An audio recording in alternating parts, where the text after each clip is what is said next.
ಪೂಜ್ಯಾಯ ರಾಘವೇಂದ್ರಾಯ ಸತ್ಯಧರ್ಮ ರಥಾಯ ಚ ಭಜತಾಂ ಕಲ್ಪವೃಕ್ಷಾಯ ನಮತಾಂ ಕಾಮಧೇನವೇ. ಓಂ ಶ್ರೀ ಗುರು ರಾಘವೇಂದ್ರಾಯ ನಮಃ. ಓಂ ಶ್ರೀ ಗುರು ರಾಘವೇಂದ್ರಾಯ ಗುರುದೇವ ದತ್ತ ದಿಗಂಬರಾಯ ನಮಃ. ಪ್ರಿಯ ವೀಕ್ಷಕರೇ ನಮಸ್ಕಾರ. ಇಂದಿನ ಈ ಒಂದು ಸಂಚಿಕೆಯಲ್ಲಿ ಜೂನ್ ತಿಂಗಳ ಮಾಸ ಭವಿಷ್ಯ, ಅದರಲ್ಲಿ ಮೇಷರಾಶಿಯವರಿಗೆ ಹೇಗಿದೆ ಅನ್ನೋದು ನೋಡೋಣ ಬನ್ನಿ.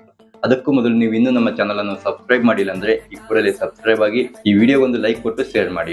ನೀವು ನಿಮ್ಮ ಜಾತಕದಲ್ಲಿ ಯಾವುದಾದ್ರೂ ಒಂದು ವಿಚಾರದ ಬಗ್ಗೆ ನಮಗೆ ಕೇಳಬೇಕಂದ್ರೆ ದೂರವಾಣಿ ಮೂಲಕ ಸಂಪರ್ಕ ಮಾಡಬಹುದು. ಆಗಿಲ್ಲ ಅಂದ್ರೆ ಕಮೆಂಟ್ ಮಾಡಿ. ಜೂನ್ ತಿಂಗಳು ಮೇಷರಾಶಿಯವರಿಗೆ ದೊಡ್ಡ ಬದಲಾವಣೆಯನ್ನು ತರುವಂತಹ ಸಮಯ ಅಂತ ತಿಳಿಸ್ಕೊಳ್ಬಹುದು. ಹಣಕಾಸು, ಉದ್ಯೋಗ, ವ್ಯಾಪಾರ, ಆರೋಗ್ಯ ಮತ್ತು ವಿದ್ಯಾಭ್ಯಾಸದ ಕಡೆಗೆ ಸಂಪೂರ್ಣವಾಗಿ ಏನೆಲ್ಲ ಇದೆ ಅಂತ ತಿಳಿಸ್ಕೊಡ್ತೇನೆ. ಮೊದಲನೇದಾಗಿ ಹಣಕಾಸಿನ ವಿಚಾರಕ್ಕೆ ಬರೋದಾದ್ರೆ, ಜೂನ್ ತಿಂಗಳು ಹಣದ ಹರಿವು ಹೆಚ್ಚಾಗುವ ಸಾಧ್ಯತೆ ಇದೆ. ಈ ಹಿಂದೆ ಕೊಟ್ಟಿರುವಂತಹ ಹಣ ಮತ್ತೆ ಈ ಹಿಂದೆ ಹೂಡಿಕೆ ಮಾಡಿರುವಂತಹ ಹಣ ಮರಳಿ ವಾಪಸ್ ಬರ್ತಕ್ಕಂಥ ಸಮಯ ಅಂತಾನೆ ಹೇಳ್ಬೋದು.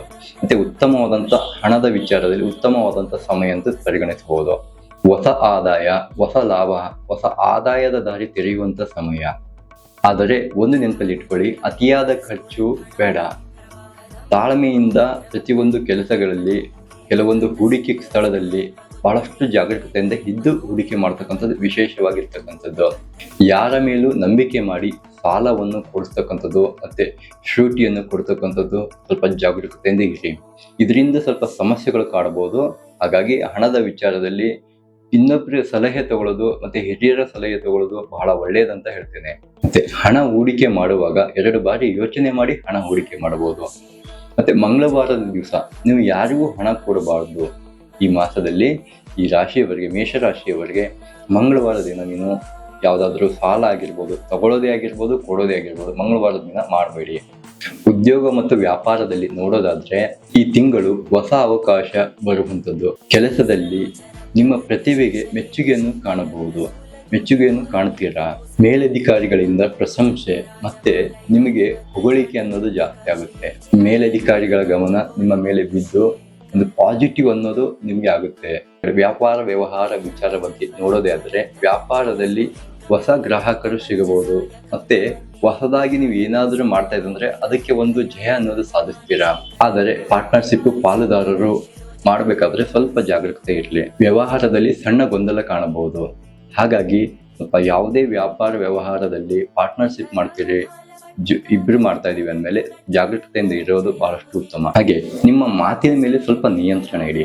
ನಿಮ್ಮ ಮಾತಿನಿಂದನೇ ಪಾರ್ಟ್ನರ್ಶಿಪ್ ಅಲ್ಲಿ ಸ್ವಲ್ಪ ಸಮಸ್ಯೆ ಬರಬಹುದು, ಮಾತಿನಿಂದ ಸಮಸ್ಯೆ ಆಗಬಹುದು. ಹಾಗಾಗಿ ನೀವು ವ್ಯವಹಾರದ ಸ್ಥಳದಲ್ಲಿ ನಿಮ್ಮ ಮಾತುಗಳೇ ನಿಮ್ಮ ಬಂಡವಾಳ ಆಗಿರುತ್ತೆ. ಹಾಗೆ ವ್ಯಾಪಾರ ಸ್ಥಳದಲ್ಲಿ ಯಾವ ತರ ಮಾತಾಡ್ತೀವಿ ಅನ್ನೋದು 2 ಸಾರಿ ಯೋಚನೆ ಮಾಡಿ ನೀವು ಮಾತಾಡ್ತಕ್ಕಂಥದ್ದು ಬಹಳ ಉತ್ತಮವಾಗಿರ್ತಕ್ಕಂಥದ್ದಿದೆ. ಕುಟುಂಬ ಮತ್ತು ಸಂಬಂಧ ವಿಚಾರಕ್ಕೆ ಬಂದ್ರೆ, ಈ ತಿಂಗಳು ಕುಟುಂಬದಲ್ಲಿ ಜಾಸ್ತಿ ಸಮಯವನ್ನು ಕಳೆಯುತ್ತೀರಿ. ಹಾಗೆ ಮನಸ್ತಾಪಗಳನ್ನು ಸರಿ ಮಾಡಿಕೊಳ್ಳುವಂತ ಒಂದು ಸಮಯ. ಹಳೆ ಮನಸ್ತಾಪ ಕಡಿಮೆ ಆಗುತ್ತವೆ. ದಂಪತಿಗಳ ನಡುವೆ ಪ್ರೀತಿ ಹೆಚ್ಚಾಗುತ್ತದೆ. ಹಾಗೆ ಪತಿ ಪತ್ನಿಯಲ್ಲಿ ಹೊಂದಾಣಿಕೆ ಜಾಸ್ತಿ ಆಗುತ್ತದೆ. ಆದ್ರೆ ಒಂದು ವಿಷಯ ತಲೆಯಲ್ಲಿ ಇಟ್ಕೊಳ್ಬೇಕು, ಕೋಪವನ್ನು ನಿಯಂತ್ರಿಸದೇ ಇದ್ರೆ ಸಣ್ಣ ವಿಷಯ ಕೂಡ ದೊಡ್ಡ ಪ್ರಮಾಣದಲ್ಲಿ ಜಗಳ ಆಗುವಂತ ಸಾಧ್ಯತೆಗಳಿದೆ. ಹಾಗಾಗಿ ನಿಮ್ಮ ಕೋಪವನ್ನು ನಿಯಂತ್ರಿಸಬೇಕು. ಹಾಗೆ ವಿದ್ಯಾರ್ಥಿಗಳ ವಿಚಾರಕ್ಕೆ ನೋಡೋದಾದ್ರೆ, ಓದಿನಲ್ಲಿ ಹೆಚ್ಚು ಗಮನ, ಅಂದ್ರೆ ಓದಿನ ಕಡೆಗೆ ನೀವು ಎಷ್ಟು ಓದ್ತಿರೋ ಅಷ್ಟು ನಿಮ್ಮ ತಲೆಯಲ್ಲಿ ಇರ್ತಕ್ಕಂಥದ್ದು. ಸ್ಪರ್ಧಾತ್ಮಕ ಪರೀಕ್ಷೆಗೆ ತಯಾರಿ ಮಾಡುವವರಿಗೆ ಒಳ್ಳೆಯ ಸಮಯ ಅಂತಾನೆ ಪರಿಗಣಿಸಬಹುದು. ಒಳ್ಳೆಯ ಸಮಯ ಇರೋದ್ರಿಂದ ನೀವು ಸ್ವಲ್ಪ ನಿಮ್ಮ ಫೋಕಸ್ ಇಟ್ಟು ನೀವು ಪ್ರಯತ್ನಕ್ಕೆ ಸಂಪೂರ್ಣ ಫಲ ಸಿಗ್ತಕ್ಕಂಥ ಒಂದು ಮಾಸ. ಅಂದ್ರೆ ಈ ಮಾಸದಲ್ಲಿ ನೀವು ಸಂಪೂರ್ಣವಾಗಿ ನಿಮ್ಮ ಪ್ರಯತ್ನಕ್ಕೆ ಸಂಪೂರ್ಣ ಫಲ ಸಿಗ್ತಕ್ಕಂಥದ್ದು. ಆದರೆ ಒಂದು ವಿಷಯ ತಲೆಯಲ್ಲಿ ಇಟ್ಕೊಳ್ಬೇಕು, ಮೊಬೈಲ್ ಮತ್ತು ಈ ಸೋಷಿಯಲ್ ಮೀಡಿಯಾವನ್ನು ಸ್ವಲ್ಪ ದೂರ ಇಟ್ಟರೆ ನಿಮ್ಮ ಗುರಿ ಕಡೆ ನೀವು ಸಾಗ್ತೀರಾ, ಇಲ್ಲಾಂದ್ರೆ ಗೊಂದಲ ಹೆಚ್ಚಾಗುತ್ತದೆ. ಹಾಗಾಗಿ ವಿದ್ಯಾಭ್ಯಾಸ ಮಾಡುವವರು, ಕಾಂಪಿಟೇಟಿವ್ ಎಕ್ಸಾಮ್ ಬರೆಯುವವರು, ಸ್ಪರ್ಧಾತ್ಮಕ ಪರೀಕ್ಷೆಗಳು ಬರೆಯುವವರು, ಬೇರೆ ಉನ್ನತ ವಿದ್ಯಾಭ್ಯಾಸ ಮಾಡ್ತಿರುವವರಿಗೆ ವಿಶೇಷವಾಗಿ ಹೇಳೋದೇನೆಂದ್ರೆ, ಸ್ವಲ್ಪ ಮೊಬೈಲ್ ಬಳಕೆ ಮತ್ತೆ ಸೋಷಿಯಲ್ ಮೀಡಿಯಾದಿಂದ ಸ್ವಲ್ಪ ದೂರ ಇದ್ರೆ ಬಹಳ ಒಳ್ಳೆಯದು. ಆರೋಗ್ಯದ ಕಡೆಗೆ ನೋಡೋದಾದ್ರೆ, ಸ್ವಲ್ಪ ನಿದ್ರಾಹೀನತೆ, ತಲೆನೋವು, ಒತ್ತಡ ಜಾಸ್ತಿ ಆಗುವ ಸಾಧ್ಯತೆ ಇದೆ. ಹಾಗಾಗಿ ಯೋಗ ಮತ್ತು ಧ್ಯಾನ ಮಾಡಿದರೆ ತುಂಬಾ ಒಳ್ಳೆಯದು.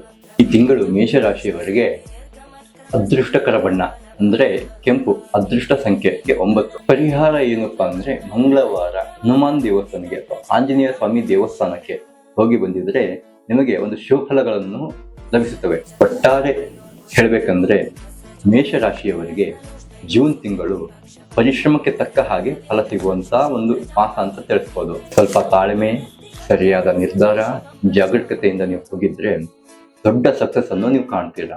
ಇದೇ ರೀತಿ ಹೆಚ್ಚಿನ ಮಾಹಿತಿಗಾಗಿ ನಮ್ಮ ಪೇಜ್ ಫಾಲೋ ಮಾಡಿ. ಇದರಲ್ಲಿ ನಿಮಗೆ ಯಾವುದಾದ್ರೂ ಒಂದು ವಿಷಯದ ಬಗ್ಗೆ ನಾನು ನಿಮಗೆ ತಿಳಿಸಲಿಲ್ಲ ಅಂದರೆ ಕಮೆಂಟ್ ಮೂಲಕ ತಿಳಿಸ್ಬೋದು. ಹೆಚ್ಚಿನ ಮಾಹಿತಿಗೆ ಕರೆ ಮಾಡಿ. ಧನ್ಯವಾದಗಳು. ನಮಸ್ಕಾರ.